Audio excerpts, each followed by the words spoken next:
Hey guys, tonight we're going to take a slow walk into one of those stories that almost sounds like a dream someone forgot to finish. Imagine drifting through a quiet street after midnight, the kind of street where even your footsteps start to echo like old memories. It's a little rainy, but the kind that doesn't soak you, just cool enough to feel like the world is sighing around you. You pass shuttered windows, flickering street lamps, and then you see it, a storefront that wasn't there yesterday, or last week, or possibly ever. A shoe shop. The sign is hand-painted, the kind of lettering that curves like it's remembering something. It says nothing more than Dreamed Soul Co., with a tagline barely visible under the peeling gold paint. Every pair from a dream. And look, I know what you're thinking. Sounds cursed already. Don't worry, you'll be fine. Probably. I mean, you've made worse decisions at 2 a.m., right? So before you get comfortable, take a moment to like the video and subscribe, but only if you genuinely enjoy what I do here. Also, comment below, where are you listening from tonight? And what time is it for you right now? Now dim the lights, maybe turn on a fan for that soft background hum, and let's ease into tonight's journey together. You push the door open, and it rings, not with a bell, but with the soft, unmistakable chime of a piano note. One single key, middle C. The kind of note that doesn't say welcome, but something more like, so you made it. Inside, it smells like aged leather, paper, and maybe lavender, or rain, or memory. You can't quite tell. You blink, trying to adjust to the soft amber lighting. No one's behind the counter, but everything in here feels occupied. The shelves are filled with shoes, sure, but they don't match. Not in style, or size, or even logic. One looks like it was made for a Victorian ballroom, another like it walked out of a space station. There's one with feathers, one with wheels, and one that's, wait, is that one breathing? You're drawn to a pair right in front of you. It's simple, soft-looking suede, moss green. They hum faintly when you touch them, not metaphorically, literally, like a lullaby through your fingertips. The tag doesn't say the size. It says, from the dream of a boy in 1912, worn once, in a field of wheat, then buried. You don't know why, but you sit down and try them on. They fit perfectly. Which is weird because you've never had shoes that just fit, not without a little pinch or extra lace or something to break them in. But these feel like they already knew you were coming. And for a brief second, maybe less than a blink, you see it, a flash, a wheat field. Golden. Sunset pouring over everything like syrup. A boy running. You can't see his face, but you know he's laughing. You can hear a name on the wind, and it's yours? Then it's gone. Just like that, you take the shoes off and put them back gently. The hum stops. The air stills. But something shifted now. The shop feels aware of you. From behind a curtain at the back, a voice hums, soft, female, humming a song that feels older than songs. You don't see her, but you hear a whisper that follows it. Pick only what dreams can hold. No idea what that means. But your feet start walking anyway. You wander past a case labeled Prototype 0001. It's shattered. Inside is a single wooden soul charred at the edges. A note scrawled underneath says, designed in the founder's first lucid dream. Burned upon waking. Reappeared here 3 nights later. You pass another pair hanging from the ceiling, loafers, but they're upside down, tied at the laces. A card says, worn once by someone who tried to walk backwards out of a mistake. Okay, bit dramatic, but it makes you grin. A little further down you see a long shelf titled, not for wearing, only for remembering. The shoes here are glass, porcelain. One pair is carved from what looks like chalk. Another from solidified. Mist, you don't touch them. Then you see it. A small podium spotlit, on it a black shoebox with no logo, no label. Just your name, hand-lettered in cursive. You didn't tell them your name. You didn't even say it out loud. But here it is. You hesitate, then open the box. Inside is a folded piece of fabric, thin, a shoe bag. Inside that, nothing, no shoes, just a smell. Wet grass, morning wind. A feeling in your chest like you're about to remember something you've never known, and that's when the voice returns, louder, warmer. Some shoes don't exist yet. They wait for the dream to come to you. You want to ask who's speaking, but you don't because suddenly you're very tired. Your eyelids get heavy. The hum returns, not from the shoes, but from you. And in the soft light of the store, you sit and you dream. The floorboards creak beneath you, not in a spooky way, but more like they're adjusting, like wood in an old house sighing through the night. You're still sitting there, your hand resting on the empty shoe bag, wondering if the dream that's supposed to come to you already has. But then something curious happens. You hear footsteps not coming toward you. No, these are faint, distant, muffled, like someone walking inside a carpeted cathedral, and every step echoes just slightly out. Out of sync with reality, like a drumbeat from another room in time. You stand, or maybe you float. It's hard to tell anymore. The room ahead seems different now, wider, darker, as if the shoe store just grew a cathedral's worth of square footage when you weren't looking. And in the center of it all, a glass case, lit. From below, glowing like stained glass under moonlight. Inside is a single shoe, just one. The placard reads, Modèle Le Sommeilleur, designed from the final dream of Antoine Morel, 1924. He never woke up. You lean closer. The shoe is odd, elegant but ancient looking, as if cobbled from both 18th century France and a future that hasn't quite decided on gravity. The leather is soft, curling slightly at the edges, stitched with golden thread so fine it looks like light itself. But what gets you isn't the design, it's the feeling. The moment your eyes land on it, you know something about Antoine Morel. Not facts, not his age or his biography, but sadness, quiet sadness, longing, wrapped in velvet. You feel it, like a warm ache in the ribs. The founder of Dreamed Soul Co. He'd been a young man, barely 22, apprenticing in a Parisian atelier by day and sketching shoes he saw in his dreams by candlelight. His co-workers laughed. Too whimsical, too soft, no one wants a slipper that cries. Until one day in early winter of 1924, Antoine fell asleep at his workbench and never woke up, except he did. Sort of. See, over the following weeks, more and more people began reporting dreams. Vivid ones, of shoes they'd never seen before, of walking into strange shops that smelled like cardamom and thunder, of finding a pair that fit just right, then waking up with the feeling still tingling in their toes. And every design they described? It matched sketches in Antoine's old notebook, page for page, seam for seam. That's when the company began, though not in any traditional sense. There was no launch party, no ribbon cutting. Just a handwritten letter sent to 27 cobblers and artisans across Europe. The letter was unsigned, and all it said was, I will keep dreaming, you just make them. Some dismissed it as a prank, but one recipient, a retired bootmaker in Lyon, followed the instructions. He built a shoe from the sketch enclosed, and when he slipped it onto his foot, he saw his wife again, the one he'd lost 7 years earlier, just for a moment, standing in their garden laughing at his crooked sun hat. Then she was gone, and so was the shoe. That part confused him the most, because he was wearing the shoe. Then he blinked, and he wasn't, but he still remembered the dirt between his toes.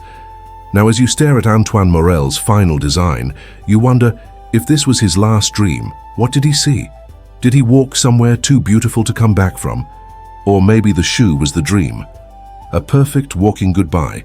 They say the real Antoine, the one with a heartbeat, was buried in a simple coffin in the French countryside. But the company? It continued without him, or maybe through him. Nobody ever officially ran it. There were no CEOs, no ads, no headquarters, just sketches, appearing mysteriously in mailboxes, folded into vintage magazines, etched into frost on train windows. Each time a new design arrived, a cobbler somewhere would recognize it, not with their eyes but in their bones, and they'd build it. Sometimes the shoe would vanish after being worn once. Sometimes it would vanish before being worn. Sometimes the wearer would vanish with it. Those ones never got talked about. Well, not officially. You circle the glass case now. There's a single long scratch along the left heel, like it snagged something sharp in a hurry. Underneath, in handwriting so tiny, it looks like a whisper. He was running from something, or to something. And then, just as quietly, the lights in the room flicker. The glass begins to fog, not from outside, but from inside the case, like the shoe is breathing. Okay, this is the part where normally you'd leave, right? Wrong. You lean closer, because something in you is aching to know. But instead of seeing the shoe, you see your reflection. And for just a second, you're not wearing what you were before. You're wearing the le sommeilleur. One shoe, your right foot, your left is bare. And you're standing in a field that isn't yours on a morning that hasn't happened yet. Your breath catches, but then the fog clears, the room is still, and the shoe is just a shoe again. Well, if you can call anything here just a shoe, you back away, because a part of you understands this wasn't about Antoine, it was about you. Somehow the story always is. There's a subtle change in the floor beneath your feet now, softer, as if instead of wood you're walking across pages, thin, old pages from a book no one ever published. And maybe, just maybe, it's your dream you're walking through. Now you find yourself in a narrower part of the store, or maybe it's a hallway. The ceiling dips lower, the walls close in slightly, lined with dozens of drawers, each one labeled in handwriting that looks like it was penned mid-sleep. You slide one open at random, and inside, a single shoe, not a pair, just one. Faded silk, a thin leather sole, and something odd. What looks like a monarch butterfly wing stitched into the heel. The tag reads, Marie Antoinette's Escape. Dreamed, July 17, 1886, by an American schoolteacher who'd never been to France. You pause, because that doesn't make sense. Marie Antoinette died in 1793, and yet, that date. 1886. Almost a century later, you pick up the shoe and it's incredibly light, as if it's resisting the present moment. The stitching isn't just delicate, it shifts when you tilt the shoe, forming patterns like embroidery that's undecided. Some shapes resemble guillotine blades, others, flowers. You blink and you see it, not with your eyes, but with your entire self. A young queen in a heavy gown, running barefoot through a garden under moonlight. Her dress rips at the hem, but she doesn't stop. She's holding something, a shoe, this shoe. She's whispering something in French over and over. You don't speak French, but somehow you know what she's saying. They only ever remembered my ending. When the dream fades, you're still holding the shoe, heart beating a little faster than you'd like. You slide it back into the drawer and shut it. But the feeling lingers. Not fear. Something else. Like having touched a version of history. That wasn't quite edited yet. Next to the drawer is a small plaque. Some dreams remember wrong on purpose. You smile at that. Because honestly, same. The next drawer you open contains a black boot laced up to the knee with what looks like barbed silver thread. You're almost afraid to touch it, but curiosity wins. It's heavier than it looks. A small card inside reads, designed from a reoccurring dream reported by 76 strangers in 1932. All described the same alley, same scream, same missing left boot. You gently put it back. Further down the corridor, the air grows cooler, and for a brief moment, you think you hear a harpsichord playing somewhere in the walls. You follow it, or maybe it follows you, until you find a glass display not much larger than a suitcase. Inside, a pair of slippers. Ivory satin. Worn. The key. Label, Marie Antoinette, final pair. Replica of shoes worn at the conciergerie, as described by the dream of a prison janitor, 1811. This one you don't touch, not because you're afraid, but because the dream inside those shoes feels private. Like the kind of dream someone whispers in confession, and even in a room full of phantom shoes you know to be polite. Then you notice something odd. There are 3 pairs of shoes that look identical, each labeled Antoinette's Escape. But each tag tells a different story. One says she got away by sea, one says she became a baker in a small village, and one says she woke up. She woke up, which is, when you think about it, maybe the strangest ending of all, and that's when it hits you. These aren't shoes made about history. They're shoes made by people dreaming history into something else. History as felt, not recorded, And sure, it's unsettling, but also eye-freeing. You turn a corner and find a shelf titled Alternate Endings, 1 per customer, and below it, a note. The real version happened, but so did the dream. You stand there, for a long moment, unsure if you're more comforted or disturbed. Eventually, you walk away, but you keep glancing back, like maybe those shoes are changing when you're not looking. And part of you wonders, how many moments in history have been rewritten by a dream no one ever woke up from? And would you even know? The hall begins to stretch again, curving into a spiral staircase. But before you go, you turn to look at the last drawer, the one tucked beneath all the others. It's unlabeled, dusty. You pull it open. Inside is an empty shoe mold, no leather, no laces, just a wooden form, except when you blink again, it's not empty anymore. You see a familiar pair of shoes, yours, but aged, like they've been waiting for you. You don't remember taking off your shoes, but there they are, sitting neatly in the drawer, weathered like they've walked through 100 years of dust and sun and stories you haven't lived yet. The scuffed toes, the frayed laces. One tiny pebble still lodged in the tread, as if they've been out there in some version of time your body hasn't caught up with. You lean closer. They don't smell like your shoes. They smell like chimney smoke and fresh mint and a summer storm over cobblestone streets. Weirdly specific, right? You glance behind you. The hallway's still empty, but the lights have dimmed, like even the store knows it's not supposed to be here too long. Like it's holding its breath.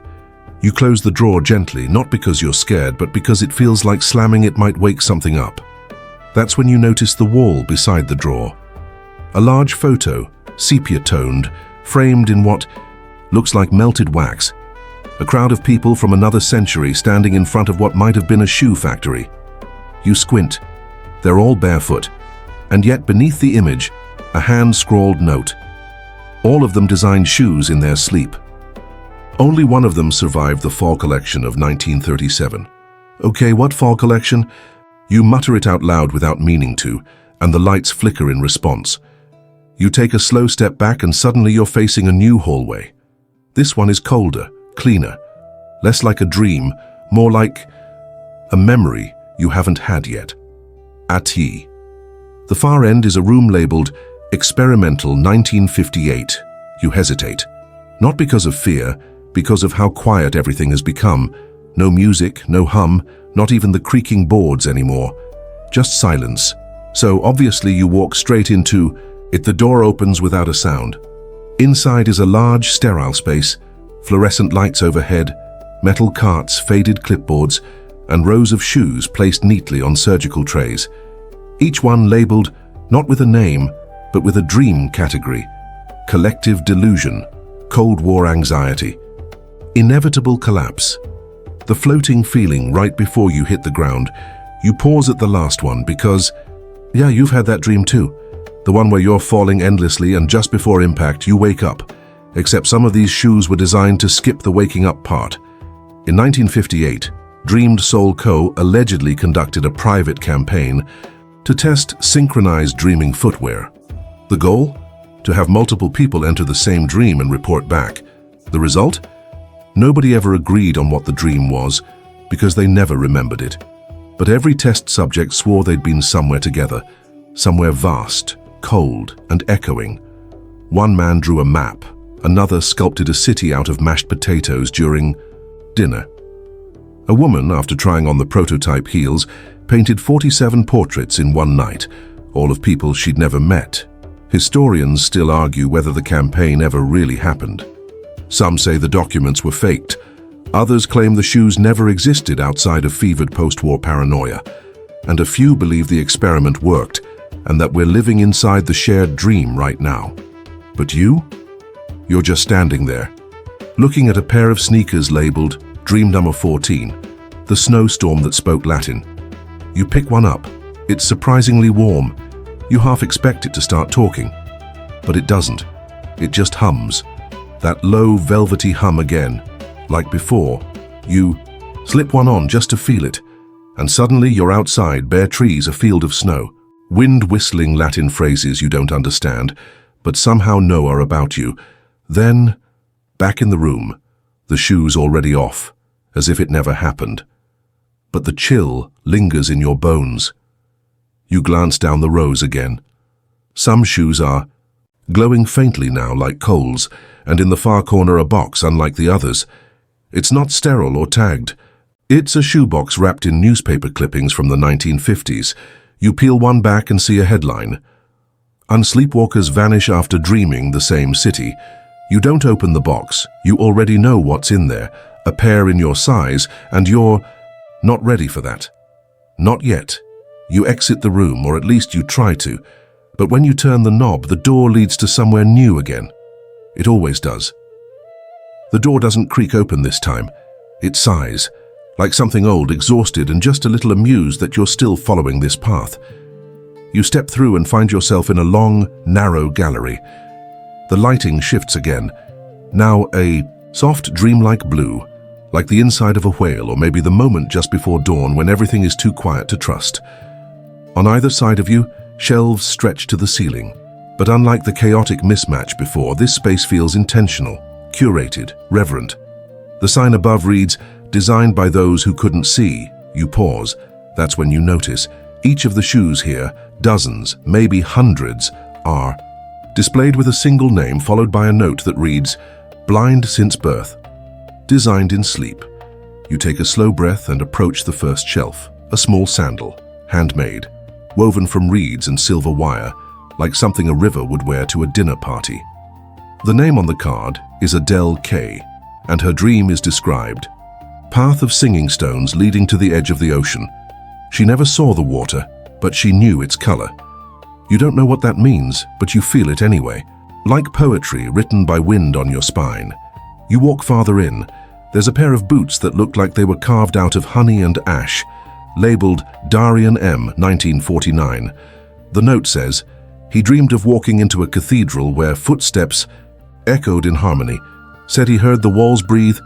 You pick one up gently and close your eyes, and for a second, just a second, you swear you hear it too. Not breathing exactly, but rhythm, like the sound of someone else's heartbeat syncing with your own. The gallery is silent except for your steps, but you can feel the presence of the designers here. Their visions stitched into every seam, not from what they saw, but from what they felt. And suddenly you understand, these weren't designed by people trying to recreate the real world.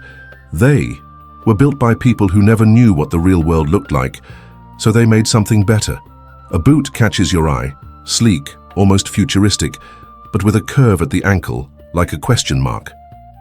The leather shimmers between green and blue and something else entirely. The tag reads, "Name unknown, dreamed during a coma. Family never learned his name."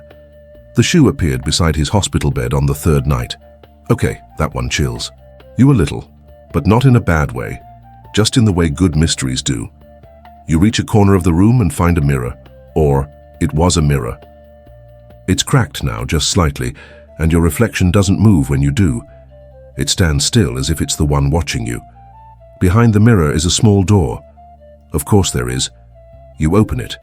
This time, there's no sigh, no sound at all. It leads into a narrow hallway filled with scent. Not bad, just strong, leather, smoke, cinnamon, rain on stone. All the smells of memory, compacted into a corridor you could barely turn around in. At the end, a low table. A single design sketch rests atop it. The paper is aged, edges curled, but the ink is fresh, and it's your handwriting. Except you never wrote it. It's a shoe design, one you swear you've never seen before, but it looks right. Curved in just the way your foot arches when you're nervous, threaded where your weight presses down hardest. On the side, a tiny inscription, for when you're finally ready to leave. You don't know what that means yet, but you know it will. You fold the paper gently, and when you turn around, the hallway is gone. You're standing at the beginning of a staircase now. It spirals downward, not into darkness, but into something softer, like memory, or sleep, or the part of yourself you rarely visit because it's too quiet down there. You step onto the first stair, and you hear it again, the hum, but this time it's coming from you. The staircase curves like a whisper being kept. It's made of wood, but not new wood. This is the kind that remembers every footstep, every moment of hesitation, every person who paused halfway down and thought, maybe I shouldn't. But you do. Of tea. Course you do.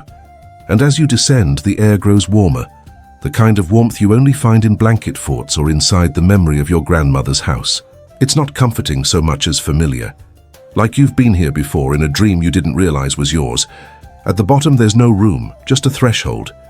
Beyond it, everything opens. You're in a massive warehouse now, if you can. Call it that. The ceiling stretches higher than logic would allow, and long fluorescent lights buzz faintly overhead. Industrial fans rotate in slow motion, even though there's no breeze. This place doesn't feel like a dream or a shop anymore. It feels like a facility, a place where something was once made. Something dangerous, maybe. A faded sign near the entrance reads, "Tread carefully, Memory Production Floor B." You glance down. The floor is polished concrete, but every few steps there's a square of tile embedded in the surface. Each tile has a shoe print in it. A real one. Pressed into the cement like fossils. You crouch near one and read the inscription. Test subject. Sayasol 19, Dream 43, the door at the bottom of the pool. You step over that one. Farther in, you find shoes mounted to the walls like exhibits in a very tired, very secret museum. One catches your eye immediately. It looks like it was made of smoke barely holding itself together. If you blink too long, it almost disappears. The placard reads, "Slip-on prototype, designed during a fever dream." User described it as the exact thing I would wear if I had to apologize to time. What does that even mean? You don't know. But part of you does. You keep walking. There's a row of high-tech looking shoes, copper wiring, mesh netting, even what appears to be a miniature antenna. Your pair is labeled MKD4 Dark's radio-tuned footwear. Allowed dreamers to receive broadcast signals from other sleepers within a 3-mile radius. Discontinued after synchronized night terrors in New Jersey. Another tag catches your eye. It's, scrawled on masking tape, stuck haphazardly to a pair of leather Oxfords that are smoking slightly. Yes, smoking. The tag says, "Do not wear unless you are completely over your ex." Okay, noted. You pass rows of shoes that range from the bizarre to the oddly mundane. Sandals that allegedly caused prophetic sleepwalking, ballet flats woven from dreams about unsent letters, combat boots worn only in dreams where the dreamer died peacefully. Some pairs are locked behind glass, others are not. And that's what brings you to the center. There on a low pedestal sits a pair of shoes that are hard to describe. Not because they're abstract. No, the shape is familiar. Laced mid-top, slightly worn around the heel. They just look exactly like the pair you wore your first day of middle school. Not a replica. Your pair. Every scuff. Every speck of dried mud. The laces knotted in that weird panic tie you did when you were running late for the bus, you're sure of it. Even the little red ink mark on the left sole. You made that in math class, absent-mindedly. They're here. They shouldn't be. But they are. The label simply says, "Loaned." You step back instinctively. That's when you notice the box beside them, closed, with a post-it note stuck to the lid, handwriting you don't recognize, but somehow trust. We always give them back. Once you've walked far enough to deserve them, you don't open it. Instead, you look up. Above you now hangs a massive mobile, like something you'd find above a crib. Dozens of tiny shoes, dangling and spinning slowly. They don't cast shadows, they hum, each in its own key, like wind chimes made from dreams someone once had and never told anyone about. You sit down on the bench beneath them, just for a moment, and the entire warehouse feels like it exhales. That's when you realize you haven't thought about waking up once. The mobile above you continues its slow rotation, shoes turning lazily like the planets of a forgotten solar system. No planets of war or fire or storms, just hush, just memory. Each little pair of shoes spinning in its own quiet orbit, perfectly balanced, as if gravity here doesn't quite follow the same rules. You stand, because if you sit too long, the warehouse might decide you've made yourself too comfortable. And the shoes on the pedestal? They're still watching you, not literally. But you know that if you turned your back too fast, you'd feel them shift just a millimeter, as if inching toward you, slow as guilt. So you move on. At the far end of the warehouse, there's a freight elevator. The kind with accordion doors and a lever that doesn't move unless it's ready to. A sign above it reads, "Authorized access only. Memory weight above recommended limit." You pull the lever anyway. The doors close with a mechanical sigh, like the whole thing is held together by reluctance and screws from 1932. Inside, there's only one button. It doesn't say down, it says deeper. The elevator hums as it descends. Not a clean electric hum, but the groan of something remembering its purpose after being asleep for decades. You're not sure how long you're descending. Could be seconds, could be years. When the doors finally open, you step into what feels like a basement of the soul. It's dark at first, but the lights blink on one by one in a long, echoing sequence. Thunk, thunk, thunk, revealing a room that looks nothing like the sleek warehouse above. This place is cluttered, messy, half archival, half attic of your dreams. Stacks of notebooks, hand-drawn sketches tacked to corkboards, jars of laces sorted by color and decade. There's a couch here covered in threadbare blankets. Someone once lived in this room, or never left. A small plaque near the door reads, "Department of Dream. Retrieval closed 1973. You walk past an old file cabinet, each drawer labeled by theme, recurring fall dreams, dreams involving teeth, but not fear the ones with the train. That never stops. You open one and find pages upon pages of shoe sketches, each with notes in different handwriting. Dreamer walked backward through childhood. Shoe caused brief levitation. Witness confirmed. Too dangerous, burnt. Tasted like ash and oranges, not reproducible. You shut the drawer slowly. You're not sure if the room is meant to comfort you or warn you, but then, in the far corner, you see it. A locked cabinet labeled "The Collective Shoe." That's all it says. No keyhole, no hinges. Just smooth, seamless metal.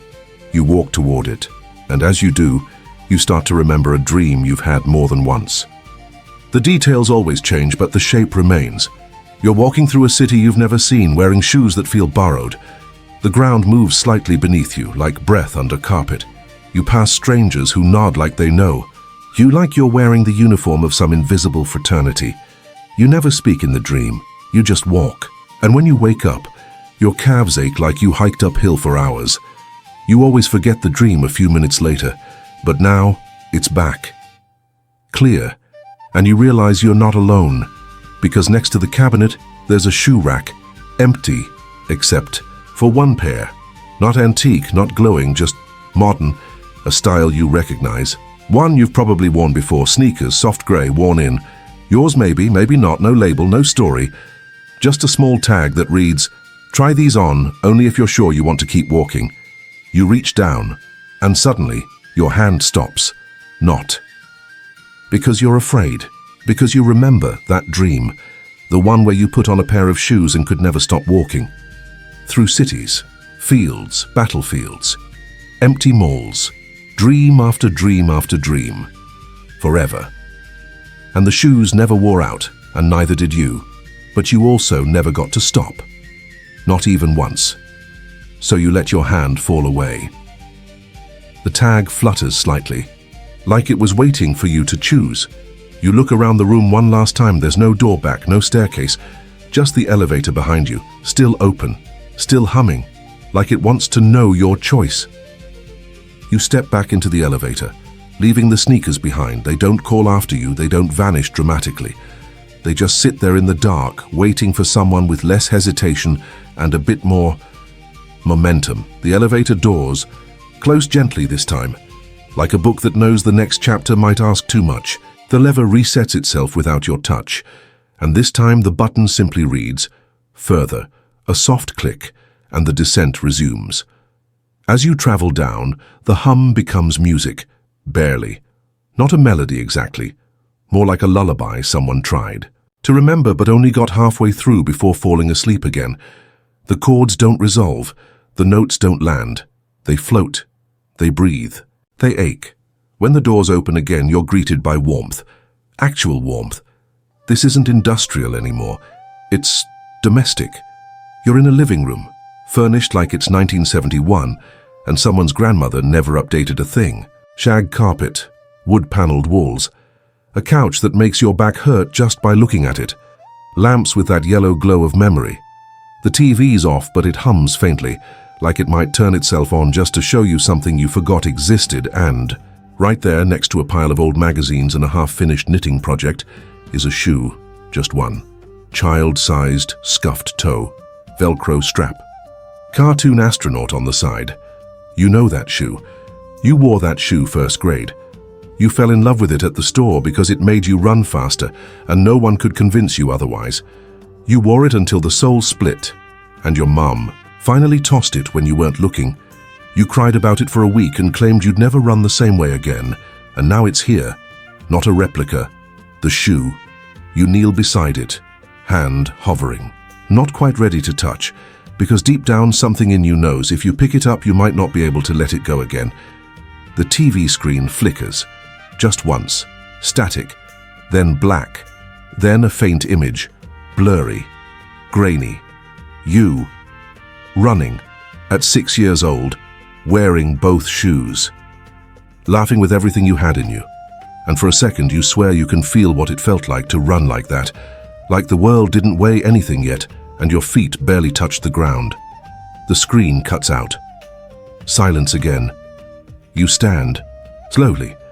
On the mantel there's a line of baby shoes, different sizes, different styles, some polished, some weathered.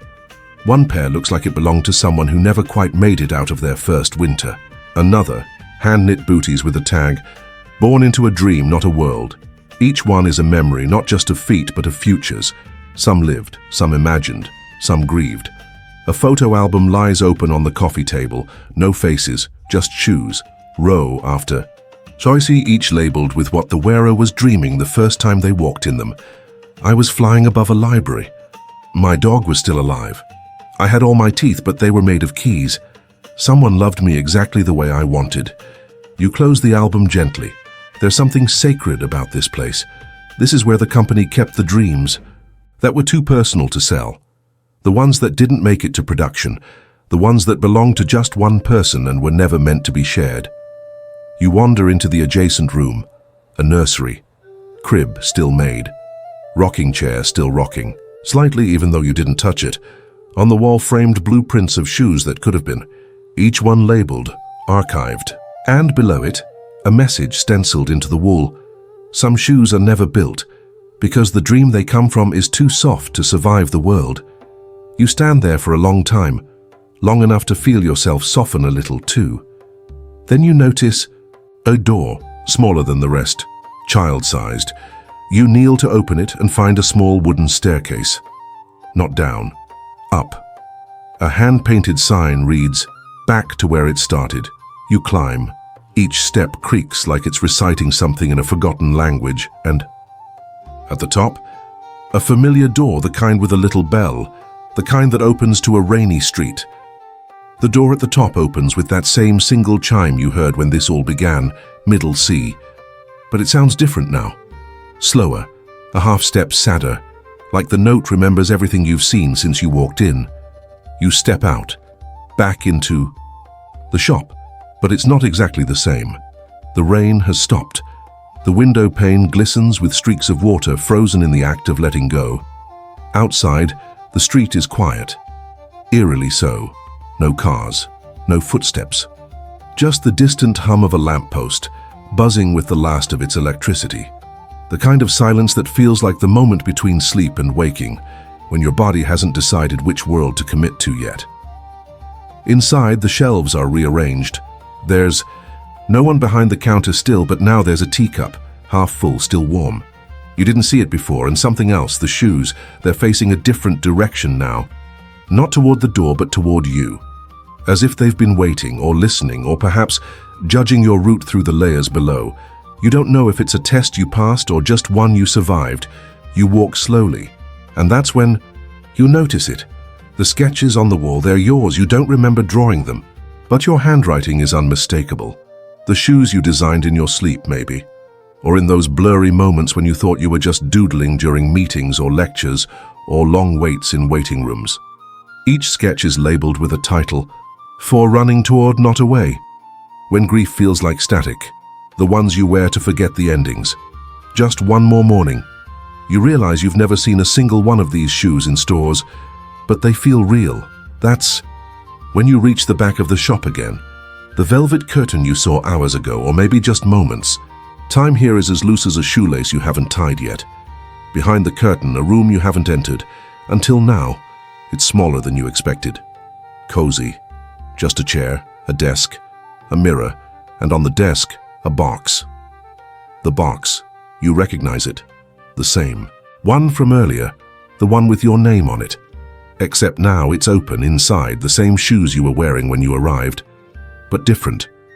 Now they bear a tag that reads, "Returned from journey." Fit adjusted. You pick one up, it's lighter. The sole is worn in a new place beneath the ball of the foot, not the heel, as if your weight shifted somewhere along the way, as if something inside you decided to walk differently. You sit in the chair and put them on, and for the first time since entering the store, the floor feels right, balanced, soft, grounded. You look up at the mirror, and you see yourself, not younger, not older, just here exactly as you are. And for a second, the reflection blinks slower than you, then matches you again, and then behind your reflection, you see it, a figure. No face, just a long coat, a shoemaker's apron. They raise a hand, not in greeting, in acknowledgement. Like you've joined something, not a club, a continuum. You blink and they're gone. But the mirror still holds the shape of their presence.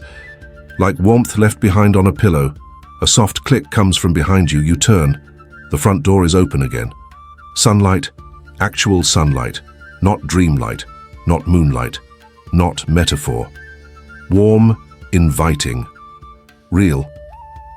The shoes on your feet hum faintly, one last time. But this time, it feels like a yes, not an answer, just a permission. And you walk toward the light, one step, then another. The bell above the door chimes, middle C, and as you cross the threshold, the sound fades behind you. But the shoes, they stay on your feet like they were always there. The street outside feels different now. It's still the same block, same lampposts, same old brick buildings slouching into themselves, same mailbox with the sticker that reads, "If found, please return to reality." But something about the air is softer, as if the molecules themselves remember the dream you just walked out of and are giving you a moment to acclimate. You look down. The shoes you're wearing, they don't stand out. No glowing seams, no wings, no stitched-in riddles or secret compartments that whisper your childhood nickname. They just look like normal shoes. But you know better. You take a step, and the ground feels softer, not squishy, just less certain. Like the world is offering you a bit of cushion in case you're still unsure where the dream ends and the sidewalk begins. You start walking, and with each step, the sounds of the waking world trickle back in. Distant traffic. A dog barking. Someone laughing in an apartment 3 stories up. But underneath it all, beneath the clatter and shuffle of daily life, there's still that hum. Faint, internal, like your bones are remembering a lullaby from a life you don't fully recall. You round a corner and find yourself on a new street, except it's not new. It's the one from that recurring dream you used to have in your 20s, the one where every door leads to a memory you were too afraid to look at. The sidewalk cracks are in the same pattern. The windows have that same flicker of orange light behind them, like someone's always watching just enough to make you feel haunted but not alone.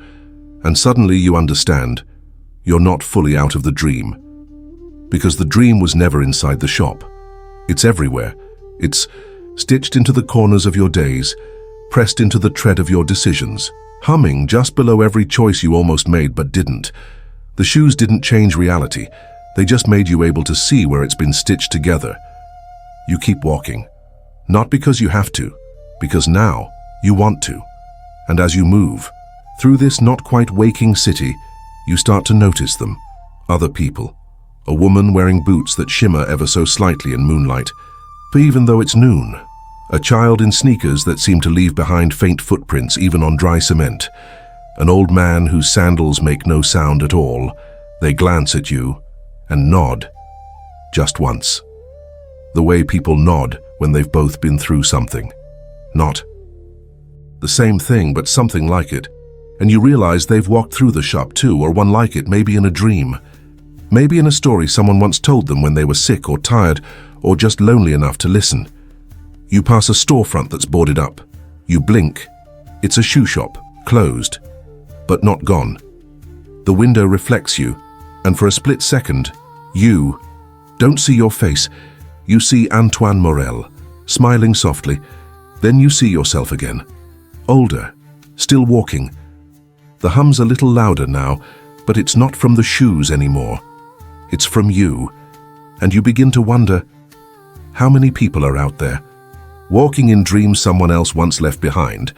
And if you keep walking long enough, who will one day wear yours? You walk until the street forgets to be a street. The pavement thins into gravel, then grass, then something that feels like pages. Soft, pulpy, sun-bleached. It's not a road anymore. It's a memory path. A shortcut through every place you once passed through without noticing. That gas station you always meant to stop at. That park bench you never sat on. That apartment window that always had a light on, even at 3 a.m. And then, there it is. A single shoe. Just one. Sitting in the middle of the path like it belongs there. Like it's been waiting for someone to recognize it. You do. It's not yours. But it's familiar. It's the kind of shoe you see in dreams where someone is running and you don't know why or what from.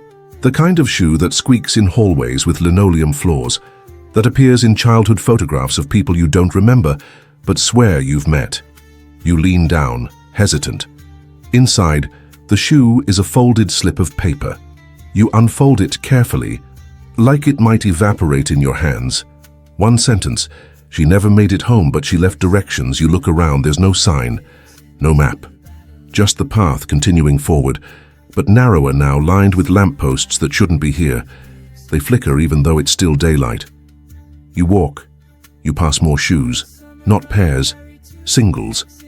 Some look ancient, some futuristic. One is made entirely of seashells. Another of woven film negatives. Each one has a story stitched into it, but none of them are yours until you see it. A glass case, out in the middle of nothing, surrounded by nothing. Inside the case, the first pair of shoes you ever bought for yourself. You forgot about them, but here they are, laces still frayed, toe box stained with something you can't quite remember. Coffee or blood or rainwater. You were 19 and trying very hard to be someone. Not yourself exactly, but a version of you that would survive adulthood. You stare at them longer than you mean to. And that's when you hear a voice. Not a loud one. A whisper, close to your ear, like someone leaning in from a place not quite behind you. We don't walk to remember who we were. We walk to meet the version of ourselves we've already forgotten how to become. You turn. No one there, just more shoes. And now the path is changing again, splitting. 3 directions, one paved with velvet, one with cobblestones, one with mirrors. You hesitate, obviously, but then a pair of shoes walks past you, just walking, no legs, nobody. Just the shoes keeping pace like someone invisible inside them. They pause at the mirrored path, then keep going. You follow, and as you walk, your reflection keeps pace with you in the mirrored ground. But it's not just you, it's versions of you. You as a child, barefoot in wet grass. You at 17, sprinting down a hallway too brightly lit. You at 30, sitting in the dark, unsure why the silence was so loud that day. Each reflection nods at you, not like a ghost, like a relative, like someone you've disappointed just enough times that they still root for you anyway. The mirrored path twists, it narrows, it asks you questions, not in words but in images, moments, feelings, and your shoes. They don't answer, but they carry you forward anyway, because that's what they were made to do, not to know the way, just to keep going. And as the reflections blur and fade, you hear the whisper again, this time softer, more certain. The destination isn't real, but your footsteps are. The mirrored path doesn't end, it simply dissolves. One step it's there, reflecting your past selves with eerie, shimmering precision, and the next it's gone, like a puddle drying in the sun. You're standing now on dirt, cracked and warm beneath your feet, not hostile, just honest. A small wooden sign points ahead, burned into it are the words, No more paths, only choices. You smile because, of course, you walk forward and the world opens again. Not into a city, not a shop, but into a wide field of shoes. Yes, shoes. Thousands, maybe more. Some standing upright, like soldiers awaiting orders. Some collapsed, half buried, as if they lay down mid-journey and decided rest was worth more than arrival. Boots with lichen crawling over them. Slippers turned to nests.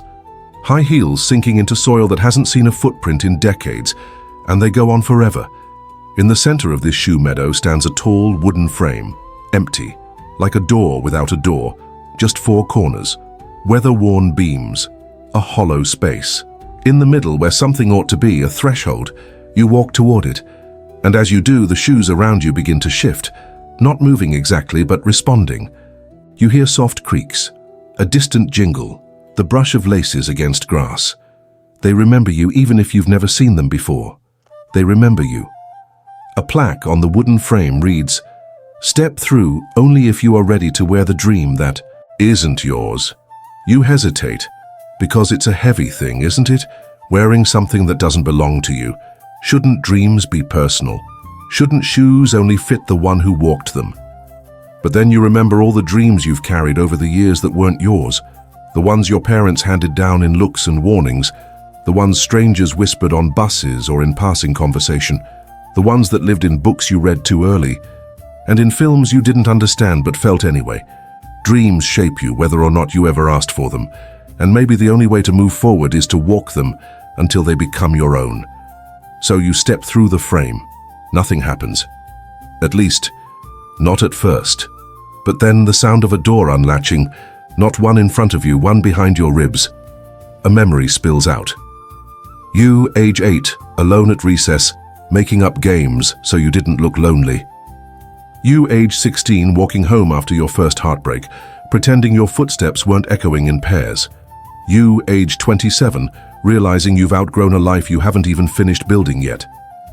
None of those memories were about shoes, and yet they were carried by them every time you walked away or toward, every time you stood still when the world wanted you to move. Behind the threshold, there's no new landscape, just a small hill. At the top, a bench. You climb, sit, breathe. It's quiet here, not empty, just complete. You look down at your feet. The shoes are still there, but now they're yours. Not because you bought them, not because someone gave them to you, because you walked them, because every step shaped them, because every moment you carried them through, loss, love, wonder, exhaustion, left a mark, the heel. Worn from pacing during long phone calls, the toe scuffed from kicking open doors you were afraid to walk through, the laces frayed from tying and untying your own expectations over and over again. And now, they're quiet, not humming, not glowing, just still, like they're ready, because maybe you are too. The bench beneath you creaks, not because it's old, but because it's honest. You lean back. For the first time, there's no whisper, no sign, no strange object waiting for you to interpret it like a cryptic dream. Just wind, soft and warm. Just the weight of the shoes on your feet, just presence, but it doesn't last. A sound begins at the edge of the hill. A slow, steady rhythm. Footsteps. Dozens of them. Maybe hundreds. They don't come in a rush. They come like a tide. You look, and there they are. A crowd of people far off, all walking the same winding path you took. Not exactly your path, but something like it. Each person wearing a different pair of shoes, some worn, some polished, some cobbled together from memory and grief, and each of them is walking toward you, not to meet you, not to follow you, just to pass you. They nod as they go, not hello, not goodbye, just, you're here too. Some of them glance at your shoes as if they recognize the shape of the miles you've walked, and maybe they do. Maybe their dreams crossed paths with yours at some point in the fog of sleep, or in the silence between waking hours. You watch them climb the hill, past the bench, and disappear down the other side, into the next part of whatever this is. You don't move. Not yet, because suddenly, sitting still feels like its own kind of sacred. You think back to all the shoes you've seen, Antoine Morel's final design humming in its glass cradle, the blind designers, stitching sensations into souls, the experimental prototypes that walked entire collectives into shared illusions, the single child shoe left behind like an apology, the old sneakers, unchanged by time, but forever marked by where you stood in them. And you realize something. You haven't been walking through a dream, you've been walking inside a memory. Not just yours, ours. Everyone who's ever moved forward when it hurt. Everyone who's ever stopped just to listen to the quiet. Everyone who's ever laced up their fear and turned it into a journey. You stand, not because it's time to go, but because staying too long would make this a destination, and nothing about this place wants that. You take one step forward. The bench doesn't sigh, the ground doesn't shift, but you feel a pull behind your ribs again. This time not a door unlatching, but a hand resting. There, soft, gentle, like a blessing whispered from inside your bones. You're walking it now. No more paths, no more test pairs, no more prototype shoes, just you and your feet and whatever comes next. The hill slopes gently beneath your feet, not steep, not challenging, just enough incline to make you notice your own balance. Just enough resistance to remind you that every step is a decision. The sky above you isn't quite dusk, but it's getting there. Soft golds melting into lavender, like someone dimmed the brightness on reality by a few notches to help you settle in. You walk alone now. Not because no one else is here, but because this part is meant to be. The ground changes again, grass into stone, stone into tile, tile into something that feels like time hardened into a floor. You pass a row of archways, each carved with a word, belonging, departure, stillness, regret. Return, you stop at that last one. There's no door inside the arch, just a mirror, not like the one in the store. This one reflects exactly what's in front of it, which is to say you as you are, but here's the trick. The shoes you're wearing, they look a little different in the mirror, not wildly, just subtly. As if the mirror shows not just where you are, but how you carried yourself to get here. The toe worn from stopping short before you said something you shouldn't. The heel compressed from standing still when everyone else moved on. The color faded not from sun, but from walking away quietly. You touch the mirror, it doesn't ripple, it doesn't suck you in. It just feels like cool glass. But inside you, something stirs, and the memory returns. Not a scene, a feeling. That time you almost left a place too soon. That person you said goodbye to before the conversation was finished. That job, that city. That version of you, the one who could have stayed just a little longer, and then you forgive them, you forgive yourself. Because not every shoe was made to walk in a straight line. Some were made to circle back. You turn away from the mirror. Keep walking. Ahead is a small stone circle, surrounded by tall, silent trees that seem to breathe with you. In the center of the circle is a bench, another one. But this one has something waiting on it. A new shoebox, smaller than before, no branding, no flourish, just a simple label. For the path you didn't take, but might now. You sit, open it. Inside, one pair of shoes, completely blank, not colorless, just undefined, like a canvas, like they haven't decided what they're supposed to be yet, because they're waiting on you, not your past, not your regrets, not your dreams. You. Now. You take a deep breath, slide them on. They fit, not perfectly, not magically, just honestly the kind of fit that says we'll grow together. And you stand. This time when you step forward, you don't hum. The world does. You take your first step in the blank shoes. They don't sing, they don't glow, they just meet the ground with a quiet, confident thud, like they were waiting for this exact moment. Not earlier, not later, just now.